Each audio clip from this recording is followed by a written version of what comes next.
किसी गांव में एक बूढ़ा व्यक्ति अपने बेटे और बहू के साथ रहता था। परिवार सुखी संपन्न था, किसी तरह की कोई परेशानी नहीं थी। बूढ़ा बाप जो किसी समय अच्छा खासा नौजवान था, आज बुढ़ापे से हार गया था। चलते समय लड़खड़ाता था, लाठी की जरूरत पड़ने लगी। चेहरा झुर्रियों से भर चुका था, बस अपना जीवन किसी तरह व्यतीत कर रहा था। घर में एक चीज अच्छी थी कि शाम को खाना खाते समय पूरा परिवार एक साथ टेबल पर बैठकर खाना खाता था। एक दिन ऐसे ही शाम को जब सारे लोग खाना खाने बैठे, बेटा ऑफिस से आया था, भूख ज्यादा थी सो जल्दी से खाना खाने बैठ गया और साथ में बहू और उसका एक बेटा भी खाने लगे। बूढ़े हाथ जैसे ही थाली उठाने को हुए, थाली हाथ से छिटक गई, थोड़ी दाल टेबल पे गिर गई। बहू बेटे ने घृणा दृष्टि से पिता की ओर देखा और फिर से अपना खाने में लग गए। बूढ़े पिता ने जैसे ही अपने हिलते हाथों से खाना खाना शुरू किया तो खाना कभी कपड़ों पे गिरता, कभी जमीन पर।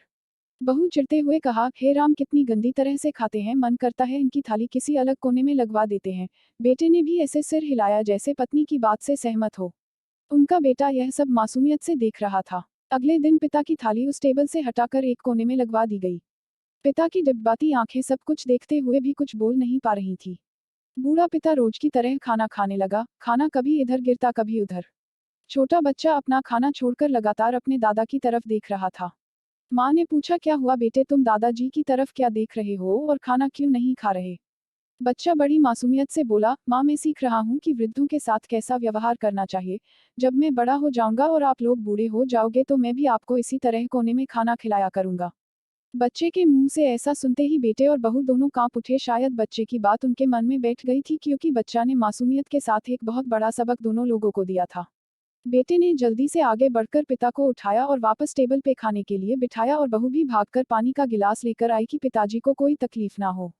इस कहानी से शिक्षा मिलती है कि माँ बाप इस दुनिया की सबसे बड़ी पूंजी हैं। आप समाज में कितनी भी इज्जत कमा लें या कितना भी धन इकट्ठा कर लें, लेकिन माँ बाप से बड़ा धन इस दुनिया में कोई नहीं है। आपको हमारा वीडियो अच्छा लगा हो तो हमारे चैनल को लाइक करें, सब्सक्राइब करें और वीडियो को शेयर जरूर करें।